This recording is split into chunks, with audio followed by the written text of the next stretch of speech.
From deep within the undrained Republican-filled swamps of Florida, this is the KrassenCast, defending what's left, with hosts Brian and Ed Krassenstein.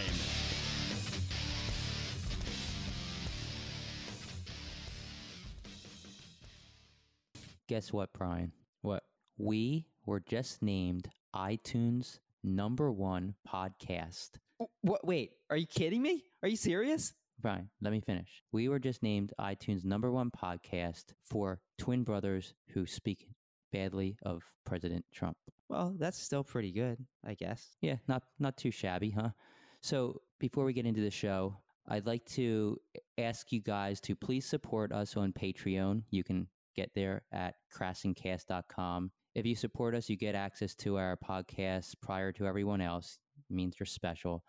And we also ask that you leave us a review on iTunes. Every review helps. We're also available on Soundcloud, Google Play, and just about every other podcast outlet out there. So should we get on with the show, Brian? Yeah, so last week we interviewed Gretchen Gordon. She's a nurse who has been tending to asylum seekers in Tijuana, Mexico. She crosses the border, and she's from San Diego. And it was really serious. And today we have another really serious interview lined up with an immigration attorney, Ricardo de Anda. But before we get into that, I think we need to address something that has been spreading on Twitter. We're oftentimes criticized for having an obsession with Robert Mueller.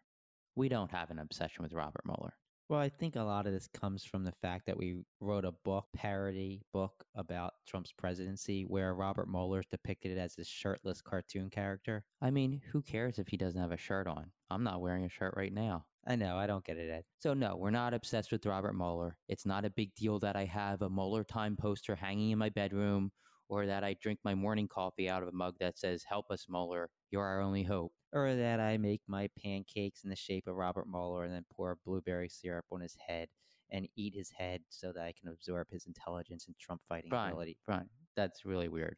Wait, that's weird? I think you're obsessed with Robert Mueller.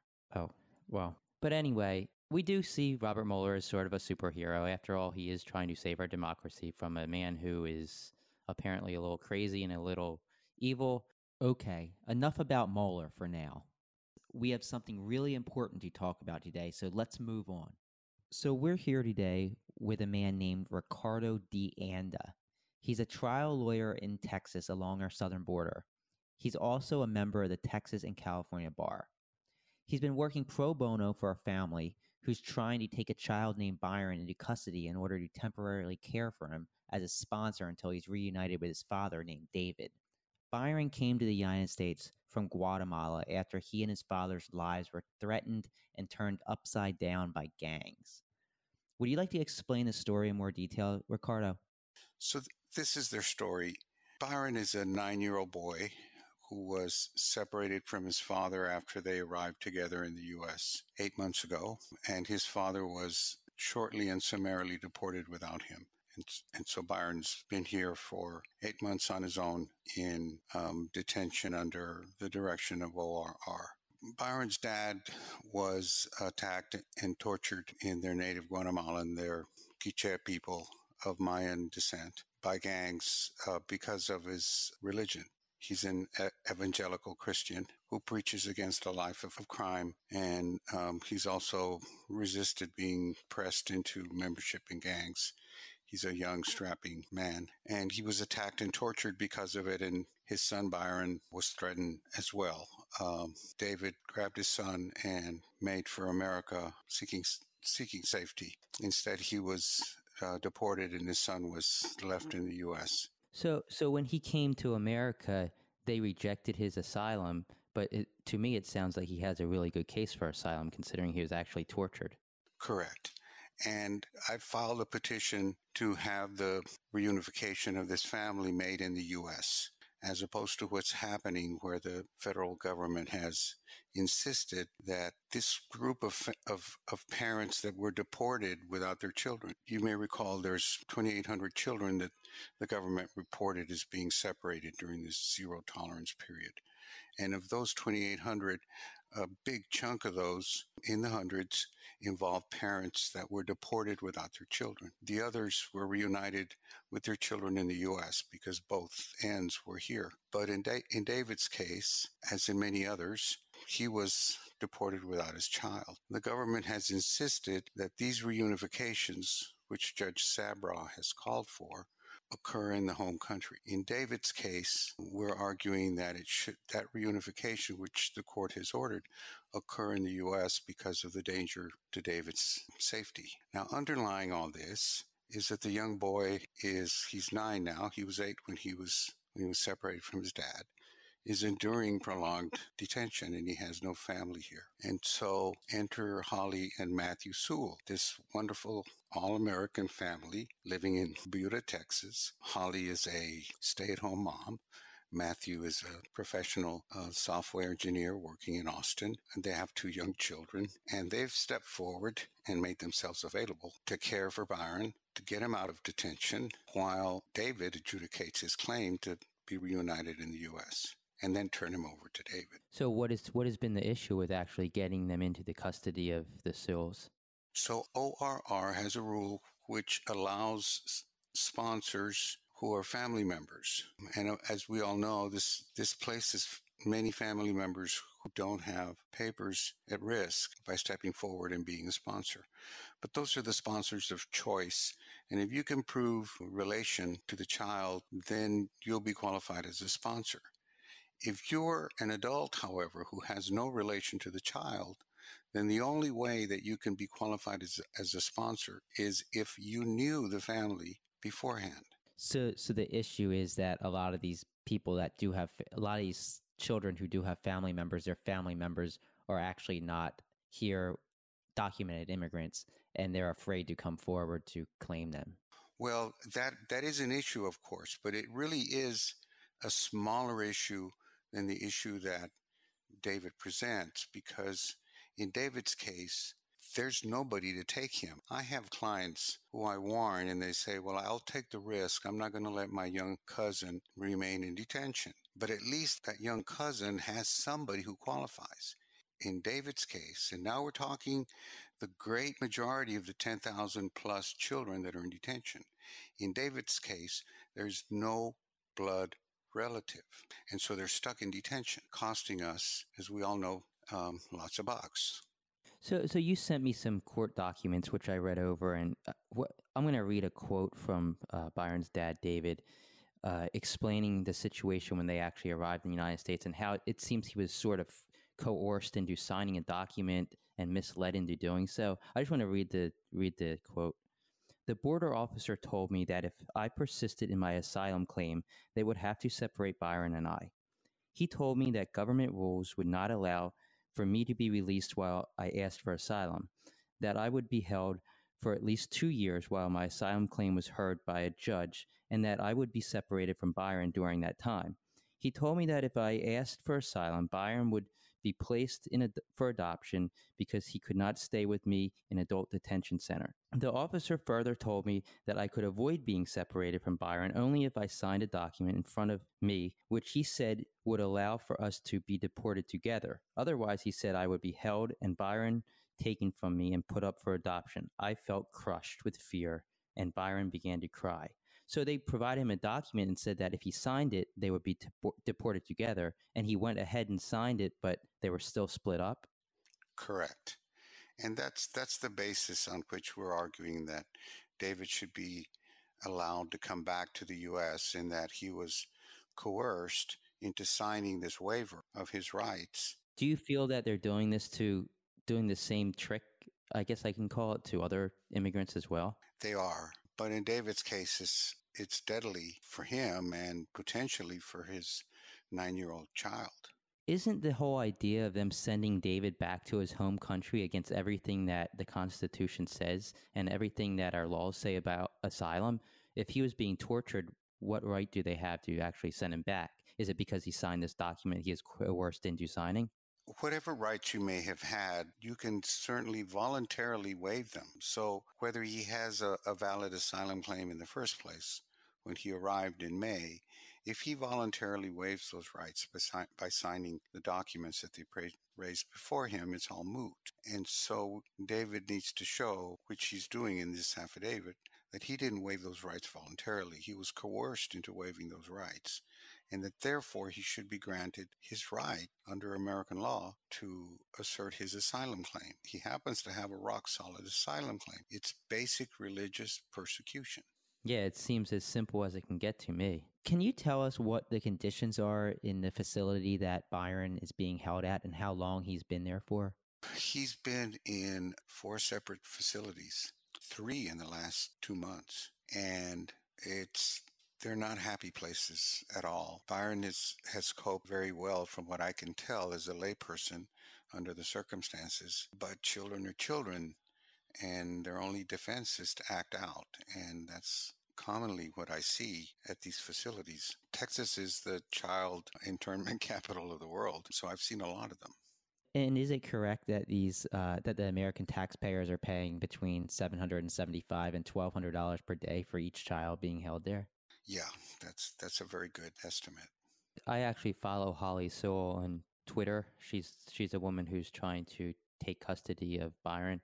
And something that I found really touching, it actually made me tear up a bit, is she was explaining how she was able to video conference with Byron. And in the process of this video conference, Byron saw food in the background and saw toys in the background. And he actually asked her, would I be allowed to eat the food? Can I also be allowed to play with the toys? So it's like he just wants to get out of these centers and just be in a family environment again. It's really sad. Yeah, and we've filed a lawsuit against ORR, habeas corpus petition, to have him released by challenging this rule that ORR has that prohibits an American family that's been designated by the parent of the Guatemalan family from, in our case, Holly and Matthew and Byron's family have actually met by video conference and have discussed the situation and how they can work together to make it as painless as possible for Byron. So they're good friends, but the rule that ORR has is that they must have been friends before they came in May as opposed to October. And that's just arbitrary and heartbreaking. So we hear about Trump's policies on immigration, and there's people who say that they're not Trump's policies. They're the same as Obama's policies. Can you help explain to our audience the difference between Obama's policies and Trump's policies, especially when it comes to child separation? It's very simple. It's how you treat what Border Patrol calls family units versus an individual on his own. If they're 2 brothers, they're not a family unit. But once you have parents and minors who are their children, then you have a family unit. And they're designated as a family unit. Under the Obama administration, family units were respected and not separated. And this meant that the parent was not going to be arrested because that would mean they would be separated. And like every other policy, the Obama administration weighed what the Trump administration decided to do. The Trump administration, zero tolerance, said it doesn't matter whether you're a family unit or not. If you're here without documents, then you're going to be charged with a crime. And if it means you're separated from your child, well, tough luck. But under Obama, the family unit was always respected. And they considered what the Trump administration decided to do, and they said, no, it's inhuman, and it goes against our basic American values. And so they respected family units. Trump's administration does not. How did this policy change occur? Was it a memo that was handed down to ICE? How did the detention centers or the ICE employees know that things changed? Like, is there evidence of this anywhere? Yeah, so there's actually a memorandum that was leaked, which came from the higher brass, and it was circulated to a group of lower brass, and then they all made comments. Well, in order to do this, you're going to have to change this rule and do it this way instead of that way. You know how sort of when you're dealing with a draft, you can, on your computer, you can do like a little cloud off on the side that shows what you think about something that's written on the memo. And so that there's this document where they absolutely, it's going to be okay, or they want to separate family units as a measure of deterrence. From your experience, what has been the most surprising or horrific story you've come across so far? It has to be tempered by the measure of time, because there was a period of time between February of 2018 and June of 2018. They started separating families in February of 2018 en masse, and it wasn't until June of 2018, 4 months before Judge Sabra ordered the reunification of the families. Took the ACLU 4 months to get the court to do this. During that period of time, and at that same time in June, you had the executive order that stopped the policy, although it had no remedy for those people that had been caught in it. But Judge Sabras ordered it, specific remedy, and with a timeline. But before then, during those 4 months, it was absolute darkness for these women, because zero tolerance meant no catch and release. So there was no way for these women to get out on bond. They were parole, bond, those were all shut out. To me as a lawyer, trying to get them out, even if going to Raices, who had the bond money, they wouldn't take it. And of course, these were women who were separated from their children. And it was during the height of the separations where we had mothers that didn't know where their children were, and children where we didn't know where their mothers were. And those were the truly horrific cases where there was no light at the end of the tunnel. It's got to be very discouraging for them and you as their attorney, I would think. How many children in the Texas facilities would you say are in the same situation as Byron's in? I would say a good majority of them, more than 50%, and maybe as high as 70% of the children that are in detention. And most of them are teenagers. Byron's not like most of them, because in Byron's case, he's waiting for his dad to come back. A 9-year-old's not going to stay. But if you're 15 years old and there's nothing at home other than being pressed into a gang, yeah, you want to fight your asylum claim. And you'll be 16 and you'll have your visa and you'll have a whole future ahead of you. But you got to be in jail. And if these kids should be living with families that'll take care of them while their immigration proceedings go on. So the president kind of portrays this picture of these people coming up from Guatemala, and they're not really asylum seekers. They're more just coming here to take our jobs. Do you see anybody in any of these shelters or any of these camps who have been brought here just because they want to take our jobs or lead a better life? Or are they all, have every one of them been people that are actually seeking asylum for legitimate reasons? The majority of them are Guatemalans, and the vast majority of the Guatemalans are of Mayan descent. Many of them don't speak English or Spanish. They're simply fleeing a violence that's been brought about by a collapse of their civil structure, where if your daughter's raped and there's nobody you can go to prevent it from happening again. And it's not because they don't want to help. Even if you go to the police station and walk there for hours and you ask for help, they can't. They don't have the manpower or the equipment to provide protection. So that's what I mean by a breakdown in the civil structure. That's why they flee. And it's not because in the old days, you get a letter from your cousin who said, hey, man, I'm making X amount of dollars an hour and I've got this great job. Come join me. And yeah, those people would come over to get work. These people are fleeing for their lives. Last week, we interviewed a woman named Gretchen Gordon, and she's actually a nurse in San Diego, and she makes trips across the border to Tijuana to work in shelters down there, and she also works in shelters in San Diego. And she told us that ICE in San Diego is actually taking these asylum seekers and dropping them off at bus stops and at local McDonald's as a means to kind of create this narrative that these immigrants are flooding into the San Diego area. Are you seeing similar things in Texas? I know Beto O'Rourke mentioned the whole thing about immigrants being dropped off at bus stops in El Paso as well. Yeah, in fact, there's a front page story in the Laredo Morning Times that says authorities prepare for migrants.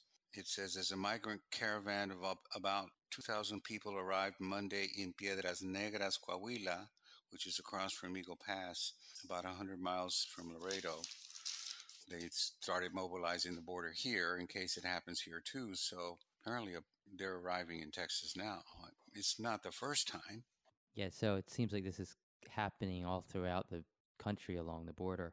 Also, Gretchen Gordon told us that in these asylum camps in San Diego, mothers are being forced to breastfeed in private, and it's almost impossible to find anywhere private to actually do it. And she said that one mother, actually, her breast milk dried up because of this problem, and she was forced to chew a burrito in order to feed her 10-month-old baby. Are you seeing similar things take place in Texas? Yes, I mean, there's a reason why the Obama administration respected family units. They also respected pregnant women.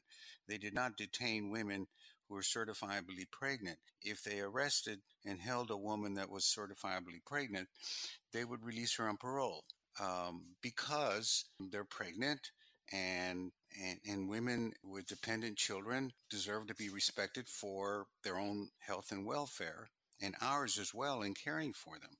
And the Trump administration threw all that out into the wind.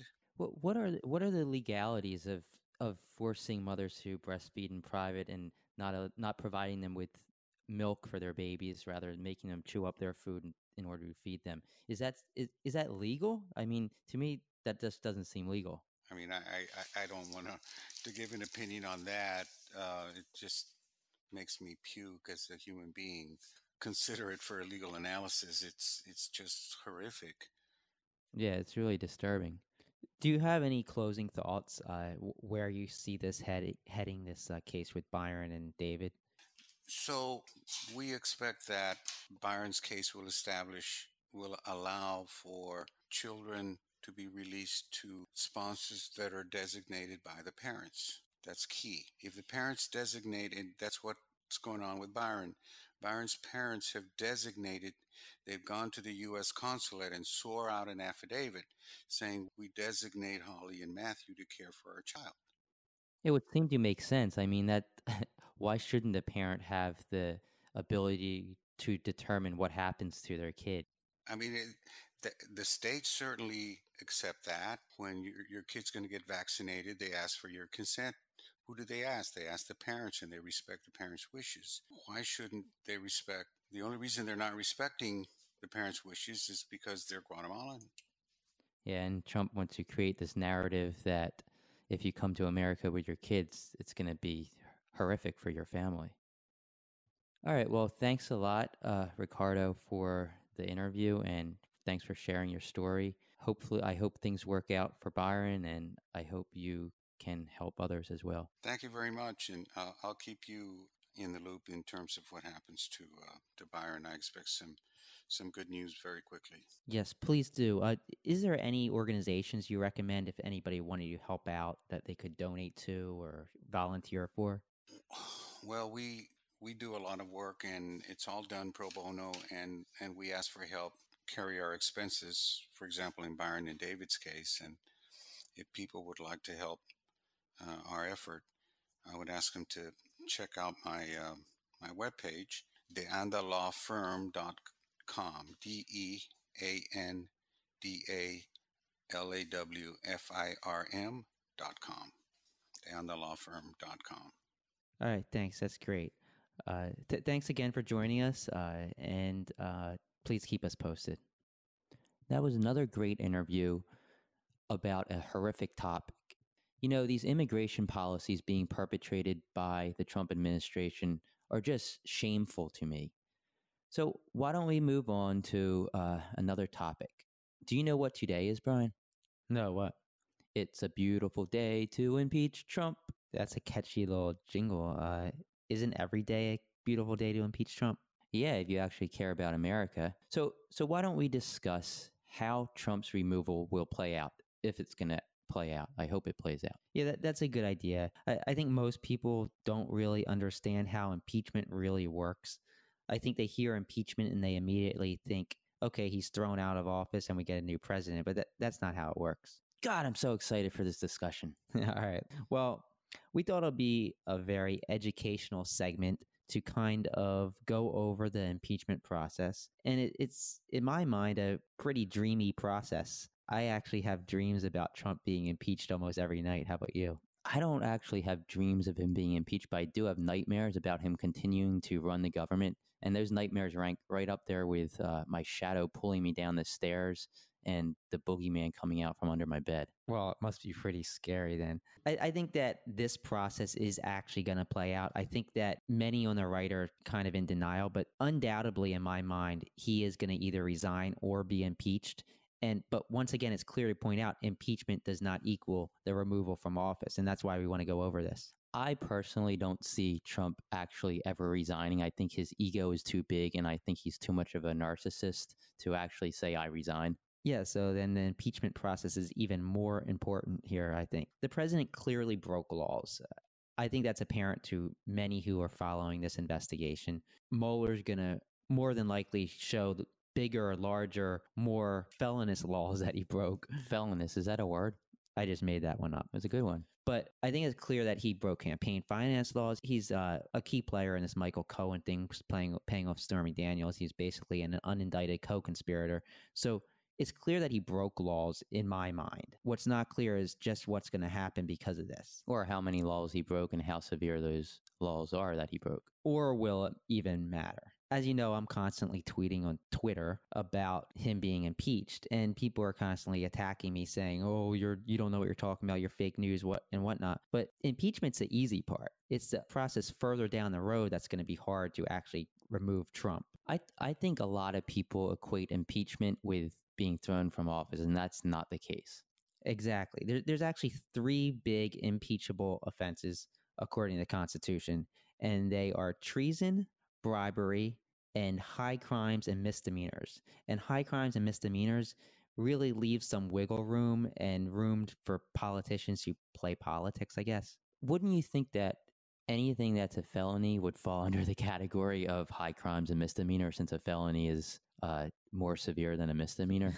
I think that's a fair assessment, Ed. So let's look at impeachment. Whereas a normal person going to trial, you deal with the judiciary branch. Impeachment cuts the judiciary out completely. There's no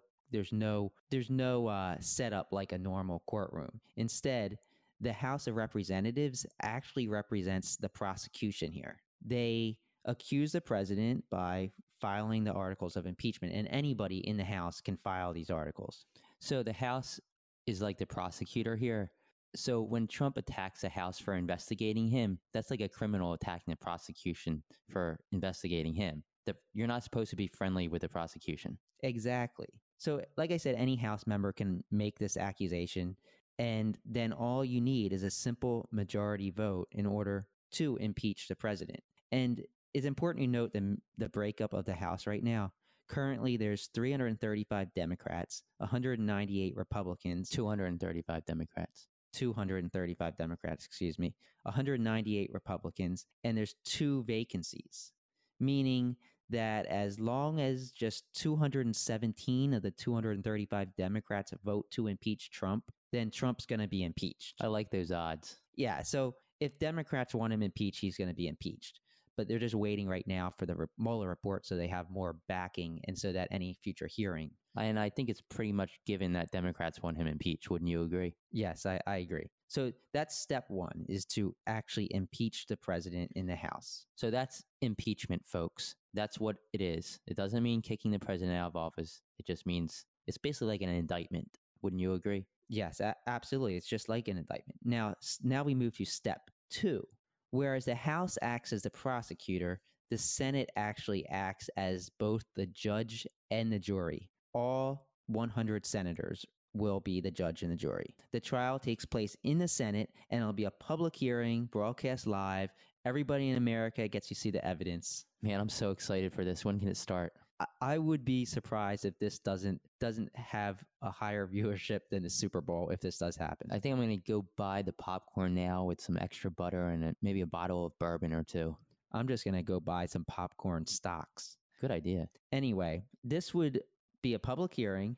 America would see all the evidence. It would be straightforward, and it would just be like a normal trial, but the Senate's the judge and the jury, and it plays out in front of the public. And for those who don't remember, in the late 90s, this is what happened to President Bill Clinton. He was impeached, and then he went to trial in the Senate, and America watched as things unfolded. Yeah, Bill Clinton was also impeached. The only other president to ever be impeached it's not Richard Nixon. It's Andrew Johnson. He was the 17th president on February 24th, 1868. He was impeached, and this was over a veto to legislation which protected the rights of freed slaves. And he was actually saved. He was spared by one single vote in the Senate. So let's move on. The difficult part about convicting the president and throwing him out of office is the fact that 2/3 of the Senate, or 67 of the 100 senators, must vote to convict him. And that's not an easy task. Well, it's easier than beyond a reasonable doubt or in a jury where all the jurors have to vote guilt. Oh yeah, absolutely. So 2/3. But when politics are involved, who knows what can happen? But you got to look at the makeup of the Senate. The Senate is currently 53 Republicans, 45 Democrats, and 2 independents. But these independents caucus with the Democrats, so it's a 53-47 split. So basically, you would need, if you think that every Democrat's going to vote to convict, you would need 20 of the 53 GOP senators to vote to convict too in order to throw him out. That's a pretty large number given the politics and the the one-sidedness right now in the political situation. Oh, exactly. And that's what makes it so difficult. But here's something that needs to be considered, and that's the 2020 election. Whereas the 2018 election for the Senate had a huge skewing to the right, in favor of the right, in that I think it was 11 GOP seats and like 20 some Democratic seats were up for grabs. 2020 is the reverse. There's 34 seats up for grabs in 2020. 22 are Republicans and 12 are Democrats. And those 22, one of them's Mitch McConnell. Oh, please. Hopefully McConnell can get voted out. That would be great. So my point is, even if Republicans want to play politics, this is an open hearing in front of all of America, all the world. So if the evidence clearly shows that Trump committed crimes, they have an election months away. And you got to realize that a lot of these senators realize themselves that one day history is going to look back and see how they voted. Did they vote to support somebody who appeared to, beyond a reasonable doubt, commit crimes? Or did they vote to protect America and go against their party lines? So I think history is going to be something that's going to be in the back of these senators' minds. Well, and the president's approval rating at the time is going to be very important. Currently, it's sitting somewhere around 37 or 40%, I think. But in the midst of an impeachment hearing, I'm guessing it's going to be closer to the low 30s at best. And when the president has approval in the high 20s or low 30s, that's not exactly something the GOP is going to want to put their name behind,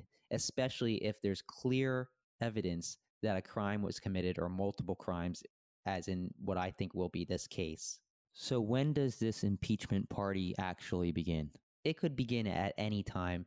Whenever Mueller's report's released, it could be a matter of a week or two from that release of that report to when the House votes to impeach. Do you think it's a certainty that they will? I think that unless the president resigns or makes some kind of deal, I don't see how the House isn't going to impeach. But once again, I haven't seen Mueller's report. So for all I know, is it possible that the Mueller report could show that there were no crimes committed? I guess it's possible, but not probable at all, Mike. Well, you also have to realize that Mueller's passed a lot of his investigations on down the line, and there might be other evidence of other crimes, and there might be other other crimes committed that the Democrats are looking into outside of Russian collusion, such as Trump's finances, possible money laundering schemes, and other frauds that he might have perpetrated during the campaign or during his presidency. Exactly. So the Mueller was appointed as a special counsel, as an independent investigator, and that was at a time when the House committees were led by Republicans. But now that the Democrats lead the House committees, they're free to investigate whatever they want, and that can lead in itself to an impeachment. Take that, Jim Jordan. Take that, Devin Nunes. So now let's consider what happens if Trump's impeached and Pence could also be impeached. Now, as you know, the second in line behind Trump is Nancy Pelosi. Now, if Pence and Trump are removed from office at the same exact time, then Pelosi would be president. But that probably won't happen. The chances are incredibly low, and let me explain why. You have Trump and Pence, if they both committed crimes, more than likely the Senate, which is led by the GOP, will not allow both hearings to take place at the same time. So Pence could be impeached first, or Trump could be impeached first.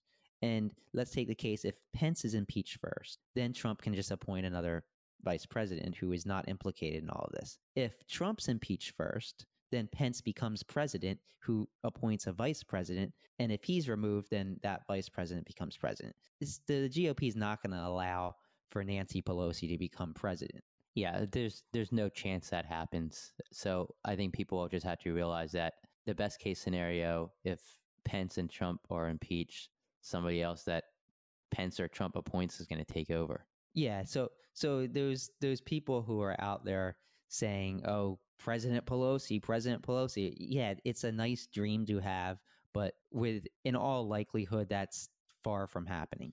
And the other thing that could happen is that either Pence or Trump would appoint somebody who will end up pardoning them. So I don't even know if this is the best situation. The best situation might be to allow the 2020 election to play out, Trump to lose his presidency, and then charges be brought against everybody, such as Pence and Trump, if they've been shown to commit crimes. But that way they won't get a pardon. Yeah, I mean, it could go a number of ways right now. And for us to speculate right now without knowing all the facts is kind of premature. But I think that soon we're going to see something big happen. A boy can dream. And so can girls and men and women. All right, so as a closing note here, as we're talking about impeachment and all these investigations, I think it might be a good time to move on to something coming from the president. And that's our segment, Trump Tweets. So what are Trump tweets? Each week, we pick a few tweets by the president, and we go over them and we respond to them just like we do on Twitter. So the first one, it actually is two tweets that I've combined, reads, "So now Congressman Adam Schiff announces after having found zero Russian collusion that he is going to be looking at every aspect of my life, both financial and personal. Even though there is no reason to be doing so. Never happened before. Unlimited presidential harassment. The Dems and their committees are going nuts." And nuts is in quotes for some odd reason. "The Republicans never did this to President Obama. There would be no time left to run government. I hear other committee heads will do the same thing, even stealing people who work at White House. A continuation of witch hunt." Where do I start? This is exactly how my 5-year-old sounds when I catch him with his hand in the cookie jar. Come on, you couldn't sound any more guilty, Mr. Trump. The Republicans never did this to President Obama because there was no probable cause to believe that Obama was a mob boss. Exactly. I'm old enough to remember when Hillary Clinton was investigated for 6 years and they found absolutely no evidence of any crimes. And she didn't complain once on Twitter that she was under Secretary of State harassment. Exactly. And Hillary is still being investigated, or at least Republicans are still trying to investigate her. I remember when you, Mr. Trump, spent years talking about Obama's birth certificate and even claimed to be investigating Obama's citizenship yourself. If anything, that's harassment. Investigating someone when there is ample probable cause of a crime is not harassment. Well, you got to consider this. How many people were indicted close to Obama or related to the Obama campaign or Obama presidency? I think that number is a big goose egg, right? Now, I think there's been like 35 indictments kind of linked to this whole Trump-Russia probe. So it's not harassment, Mr. Trump. It's prosecutors doing their job. Well, it's like the comparison to a mob boss, because I personally consider Trump to be like a mob boss. When people around the mob boss are being arrested left and right, when they are pleading guilty, when they are cooperating with the government, you can pretty much expect that the mob boss is under investigation, rightfully so. Well, and he says, I don't remember this happening to Obama, but what about Hillary Clinton? You remember Hillary Clinton, right? You remember those multiple investigations in the House that she sat before the House committee for 12 hours and just clearly and straightforwardly expressed what happened in Benghazi. Why hasn't President Trump gotten before any committee? You know why? Because he knows he can't tell the truth, and he'd instantly get a perjury charge, or 5 or 10 or 50. Just like Don Jr., who appears to be on his road to perjury himself. Yeah, so the next time the president wants to tweet something like this towards Adam Schiff, I think that he should consider the circumstances and consider exactly what they are and how much has already been uncovered, indicted, convicted, and pled guilty. Boom. I couldn't have said it better myself. So let's move on to our next segment. And this is Unhinged attacks. So what are unhinged attacks? Each week we take attacks on us and we call them out on their hypocrisies, weaknesses, or just why they're flat out wrong. So let's get started. The main unhinged attack that I want to discuss today actually took place during the Super Bowl on Super Bowl Sunday, and it was all inspired by one single joke tweet I made, which ended up getting 30,000 likes and 5,000 comments. Wait, it was a joke? Yeah, it was a joke. Are you sure? Well, I'm not 100% sure. I might have been. Let's just get onto the tweet itself. The tweet read that I wrote, while many of you are likely yelling, "Go Patriots" or "Go Rams," I'm yelling, "Go Robert Mueller and the rule of law." So clearly, I didn't go to a Super Bowl party and just keep yelling, "Go Robert Mueller and the rule of law! Go Robert Mueller and the rule of law!" Actually, Brian was at my house for our Super Bowl party, and he did say that a couple times. All right, well, we don't have to discuss what actually went down at Ed's Super Bowl party. But like I said, this tweet was liked over 30,000 times, commented on 5,500 times, many from those on the right, calling me anything from someone who never played sports to someone with no friends who wasn't invited to a Super Bowl party to everything else in the book that you can imagine. Ben Shapiro even commented on it, telling me that I must be in a padded cell tweeting this. It was a joke. You got to understand sarcasm. Lighten up. So anyway, one response came from a man named Benny Johnson, and he's a reporter or a journalist for Tucker Carlson's Daily Caller. And this response read, then your mom yells down into the basement telling you to stop being so loud, and your dad apologizes to his buds and wonders if his 28-year-old who lives at home will ever lose his virginity. Well, that's actually sort of a compliment, Brian. He thinks we're 9 years younger than we actually are. I know. So I actually replied. I replied to this tweet by the idiot Benny Johnson, and I said, I'm 37, married with 2 kids, but thanks for the compliment, Benny. Oh, and go Robert Mueller. So the guy then responds back, and Johnson's response is the following. Cool. I hope your kids learn to sit back and enjoy life and not make every single waking moment about owning Drumpf, D-R-U-M-P-F, because Orange Man bad. Benny, what the hell does any of this have to do with my kids? If anyone needs to sit back and enjoy life, it's probably the person who decided to attack me and bring up my 2-year-old and 3-month-old because he didn't like the joke I made in a tweet. For your information, Benny, before I went to Ed's house to watch the big game, I spent all day boating around South Florida with my son, and we really enjoyed it and really enjoyed life. How about worrying about your own life, though, Ben? That's probably not easy, though,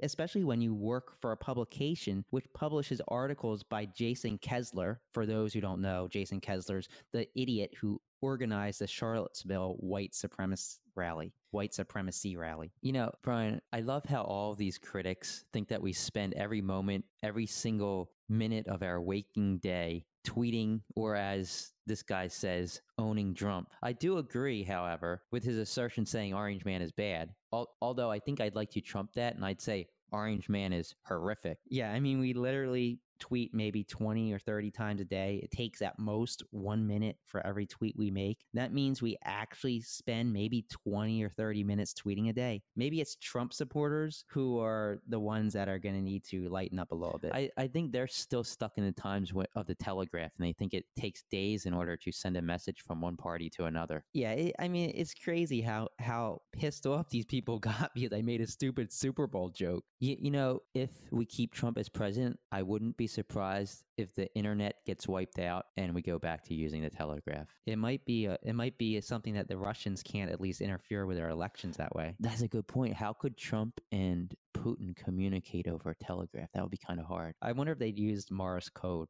Maybe. I mean, I don't know. Maybe he would. I don't know what they would do. Do you know what the Morse code is for PP tape? Boop, boop, beep, beep, beep, PP tape. I don't think that's it, but good try. So let's move on to our next segment, which is... Did Trump say it? All right, so this segment, Did Trump Say It, is a segment where we read a few quotes from President Trump. Or they might not be real quotes. And the other one guesses whether or not Trump actually said this quote or not. All right, so I will read these quotes to you, Brian. You tell me if you think they are real or not. All right, let's go. When you see the other side chopping off heads, waterboarding doesn't sound very severe. Did Trump say it? I'm going to say yes, he did say it. Bingo, you got it. He did say that. He said it on The Week with George Stephanopoulos in February of 2016. Wow, that's just crazy. I mean, I was very hesitant to say yes there, but I guess I was right. All right, so here's the next one. Did Trump say it? The concept of global warming was created by and for the Chinese in order to make U.S. manufacturing non-competitive. Did Trump say it? I know for a fact that the president said this. Bing! You got 2 right this week, bro. Batting 100. He actually did. He tweeted this in June of 2012, and I believe the tweet remains up today for anyone who wants to retweet it with a comment. It's really crazy that you guys, that we can kind of go over these tweets, and they're so insane, but we still know that the president said this insanity. Yeah, you know, one day in maybe 20 or 30 years, people are going to be doing the same thing, and they're going to be more unbelievable then because people don't realize how much of a moron this man is. Well, it's like we're immune to his idiocracy. Idiocracy immunity. It's actually a phrase now, I think. Well, Brian, I think that's a good place to wrap up. This has been a great episode. It's been an eye-opening episode. And I guess you could say it's been a horrific episode if you consider some of the atrocities we spoke about that's taking place down at the border in Texas. Before you go, we'd like to ask you to support us. You can do so via Patreon. You can access that at KrassenCast.com. And for a $5 donation, you just help us build up the show, form a production team, and just make the show the best we can. In return for that donation, you will get early access to our podcast. You will get additional video coverage, additional outtakes, and the ability to communicate with us. Also, please find us on iTunes and leave a review. Review is helpful. So thanks again, guys, and we'll be back next week.